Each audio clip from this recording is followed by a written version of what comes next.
Hi viewers, welcome to filmi craft. நான் உங்கள் அருண். தரமான உலக திரைப்படங்களோட வரிசையில் இந்த எபிசோடு நான் பார்க்க போகிற படம் 2017 ஒரு ஃபேண்டசி காமெடி பிளஸ் ரொமான்ஸ் ட்ராமாவாக ரிலீஸ் ஆன பிகாஸ் ஐ லவ் யூ. இப்போ இந்த படத்துடைய ஒன்லைனர் என்ன அப்படின்னு நம்ம பார்த்தலாம். தன்னுடைய காதலிக்கு ஒரு பரிசை கொடுக்கணும் அப்படிங்கிறதுக்காக காலையில வீட்டில இருந்து எல்லாம் ரெடியாகி கார் எடுத்துட்டு போற படத்துடைய கதாநாயகன் ஒரு மிகப்பெரிய விபத்தை சந்திக்கிறார். இந்த விபத்துக்கு அப்புறம் யாருடைய லைஃப்லையுமே நடக்காத மிகப்பெரிய அதிசயங்கள்லாம் அவர் லைஃப்ல நடக்குது. அப்படி என்னென்ன விஷயங்கள்லாம் நடந்தது அப்படிங்கறதான் படத்துடைய ஒன்லைனர். இப்போ படத்துடைய டீடைல் ரிவ்யூக்கு போகலாம். படத்துல நம்ம ஹீரோவோட பேரு லீ. இவருக்கு ஒரு லவ்வர் இருக்காங்க. அந்த லவ்வர் உண்மையாக நல்ல ஒரு சிங்கர். ஆனா அவங்களுக்கு பிரச்சனை என்ன அப்படின்னா, அந்த ஸ்டேஜ் ஃபியர் சொல்லுவோம் இல்லையா, இத்தனை பேருக்கு முன்னாடி போய் இப்ப நம்ம இப்படி பாட போறோம் அப்படிங்கிற அந்த பதட்டத்திலேயே பாதி நேரத்துல அவங்க மயங்கி விழுந்துடுறாங்க. அவங்களால பாட முடியல. ஆனா ஒரு நல்ல சிங்கர் அவ எப்படியாவது அவளுடைய திறமையை இந்த உலகத்துக்கு கொண்டு வரணும் அப்படின்னு ரொம்ப ஆசைப்படுறாரு படத்துடைய ஹீரோ. படத்தோட ஃபர்ஸ்ட் சீன்லயே இவரு வீட்டுல இருந்து டிப்டாப்பா கோட்டு கீட்டெல்லாம் மாட்டிட்டு அழகா ஹேர்லாம் சரி பண்ணிட்டு ஒரு ரிங் ஒன்று வாங்கி வச்சிருக்காரு தன் லவருக்கு பிரசன்ட் பண்ணணும்னு. அங்கிருந்து கிளம்பி கார் எடுத்துட்டு தன் லவரை பார்க்கறதுக்கு அவசர அவசரமா போறாரு. அவர் பாதி தூரம் போனதுக்கு அப்புறம் தான் திடீர்னு அவருக்கு ஞாபகம் வருது, என்ன ரிங்க அங்கேயே விட்டுட்டு வந்துட்டோம் வீட்டுல அப்படின்னு சொல்லிட்டு, சரி காரை நம்ம ஓரம் கட்டி திருப்புவோம், திருப்பி வீட்டுக்கு போய் எடுத்துட்டு வந்துடலாம் அப்படின்னு அவர் காரை திருப்பும் போது அந்த வண்டி ஒரு மிகப்பெரிய ஆக்சிடென்ட்டுக்கு உள்ளாகுது. இந்த சம்பவத்துல ரத்த வெள்ளத்துல மிதக்கிறாரு படத்துடைய கதாநாயகன்.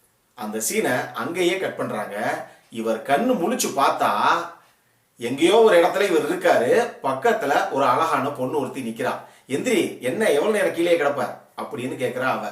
இவருக்கு யாரு அந்த பொண்ணு, எது கேட்கறா அப்படிங்கறதே தெரியல. கொஞ்ச நேரம் கழிச்சு சுயநினைவு வந்து எந்திரிச்சதுக்கு அப்புறம் தான் இவருக்கு தெரியுது அது இவருடைய உடம்பே கிடையாது, வேற ஒரு ஸ்கூல் ஒரு டீனேஜ் பொண்ணுடைய உடம்புக்குள்ள இவருடைய ஆன்மா இருக்கு. அந்த பக்கத்துல நின்று எந்திரி என்ன பண்ணிட்டு இருக்க அப்படின்னு கேட்டாலும் ஒரு பொண்ணு. அவ பேரு ஸ்கல்லி, இவருடைய ஃப்ரெண்டு அவ. அப்பதான் சோ ஏதோ ஒரு காரணத்தினால நம்மளுடைய உடம்பை விட்டு வெளியே வந்து நம்ம ஆன்மா இந்த உடம்புக்குள்ள இருக்கு அப்படிங்கிற விஷயம் அவருக்கு தெரிய வருது.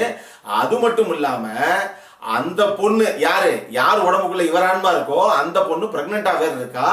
கூட படிக்கிற பையன் தான் அதுக்கு காரணம். அவங்க ரெண்டே நல்ல லவ்வர்ஸ், பட் கொஞ்சம் அண்டர்ஸ்டாண்டிங் இல்லாதனால இப்ப கொஞ்சம் பிரிஞ்சிருக்காங்க. இப்படி இவருடைய உடம்புக்குள்ள மட்டும் கிடையாது, இந்த படத்துல கிட்டத்தட்ட ஒரு 4 கதைகள் ஓடுது. 4 கதையிலையும் வர்ற ஒரு குறிப்பிட்ட கதாபாத்திரம், ஒரு முக்கியமான கதாபாத்திரம், அந்த கதாபாத்திரத்துடைய உடம்புக்குள்ளேயும் இவருடைய ஆன்மா போயிட்டு வெளியே வருது. ஆனா ஒருத்தருடைய உடம்புக்குள்ளேயும் போயிட்டு திருப்பி வெளியே வரும்போது அவங்களுடைய வாழ்க்கையில ஒரு மிகப்பெரிய மாற்றத்தை, ஒரு நல்ல திருப்பத்தை ஏற்படுத்திட்டு அந்த ஆன்மா வெளியே வருது. இப்படி ஒருத்தருடைய உடம்புக்குள்ளேயா போகிற இவருடைய ஆன்மா கடைசியில இவருடைய சொந்த உடம்புக்குள்ள திருப்பி வந்ததா, இவருக்கு என்னதான் நடந்தது அப்படிங்கறதா படத்துடைய மொத்த கதையை. இந்த படத்துல எனக்கு ரொம்ப பிடிச்சது ஹீரோவுடைய பர்ஃபார்மன்ஸ். ரொம்ப அருமையாக அவர் பண்ணியிருப்பாரு. பட் அதை விடுங்க, ஹீரோ கூட ஒரு கேரக்டர் ஒன்று வரும். நான் சொன்னேன் இல்லையா, ஒரு பொண்ணு மயங்கி விழுக்கும் போது எவ்வளவு நேரம் மயங்கி விழுந்து கிடப்ப, எந்திரின்னு சொல்லி ஸ்கல்லின்னு சொல்லி ஒரு பொண்ணு எழுப்புவான்னு. அந்த பொண்ணு ஒரு சப்போர்ட்டிங் ரோல், ஒரு சின்ன ரோலை தான் பண்ணியிருக்கோம். அவ்வளவு சூப்பராக பண்ணியிருப்பாங்க அந்த ஆக்ட்ரஸ். ஏன்னா அந்த ஸ்கல்லிங்கிற ஒரே ஒரு கதாபாத்திரத்துக்கு தான் ஹீரோவுடைய ஆன்மா ஒரு உடம்புல போயிட்டு திருப்பி வெளியே வந்து வேற ஒரு உடம்புக்கெல்லாம் போகுதுங்கிறது தெரியும். அவங்க கிட்ட மட்டும்தான் இவர் பேசுவார். அவங்கள பார்க்குற ஒரு தருணமே படம் வந்து உண்மையாக ஒரு துள்ளலாக, ஒரு காமெடியாக, அவ்வளவு எக்ஸ்பிரஷன்ஸ் அவ்வளவு அள்ளி தெளிச்சிருப்பாங்க. அவ்வளவு சூப்பரா பண்ணியிருப்பாங்கன்னு சொல்லலாம். ரெண்டாவது விஷயம், படத்துடைய மியூசிக்.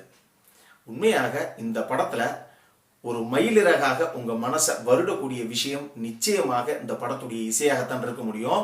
இந்த படத்துல கிட்டத்தட்ட ஒரு 2-3 சாங்ஸ் வேற இருக்கு. படத்தோட ஸ்டார்டிங்லேயே ஒரு 10 நிமிஷத்துக்குள்ளே ஒரு சாங் ஒன்று வந்துடும். முக்கியமாக கிளைமேக்ஸ்ல 2 சாங் இருக்கும். அந்த 2 சாங்குமே நீங்க கிட்டத்தட்ட டவுன்லோட் பண்ணி வச்சு நைட்டு தூங்கும் போது கேட்கலாம். அப்படி ஒரு ரம்யமான பாடல்கள் ரெண்டுமே. அதுலயும் அந்த 2 பாட்டுலையும் முதல்ல ஒரு சாங், அதுதான் கிளைமேக்ஸ் உடைய சாங்கு.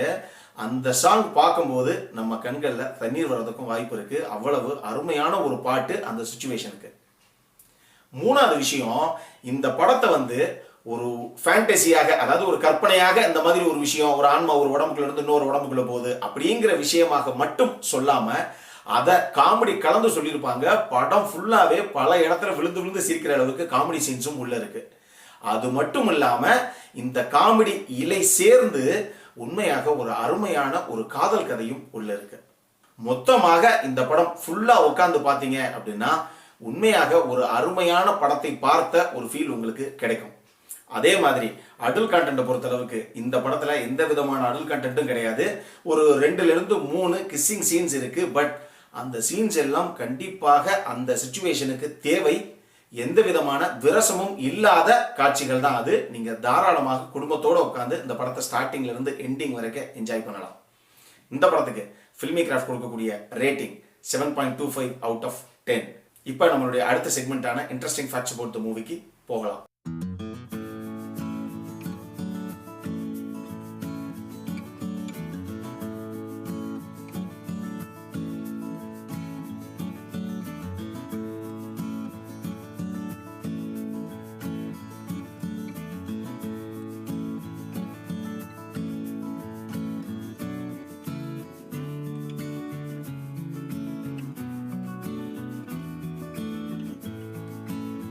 இந்த வீடியோ பிடிச்சிருந்ததுன்னா லைக் பண்ணுங்க. ரொம்ப பிடிச்சிருந்ததுன்னா உங்க ஃப்ரெண்ட்ஸ் எல்லாத்துக்கும் ஷேர் பண்ணுங்க. உங்களுடைய கருத்துக்கள் ஏதாவது இருந்தது அப்படின்னா கீழே இருக்க கமெண்ட் செக்ஷன்ல எங்களுக்கு தெரிவிங்க. வீடியோவை க்ளோஸ் பண்றதுக்கு முன்னாடி சப்ஸ்கிரைப் பண்ணுங்க. சப்ஸ்கிரைப் பண்ணும்போது பக்கத்தில் இருக்க நோட்டிஃபிகேஷன் பெல் ஐக்கானையும் கிளிக் பண்ணுங்க. அப்பதான் எங்களுடைய வீடியோஸ் எல்லாம் உங்களை ஆன் டைம் வந்து சேரும். இதே மாதிரி இன்னொரு உலகத்தரமான நல்ல படத்தோட அடுத்த முறை உங்களை சந்திக்கிற வரைக்கும் it is Arun signing off. By.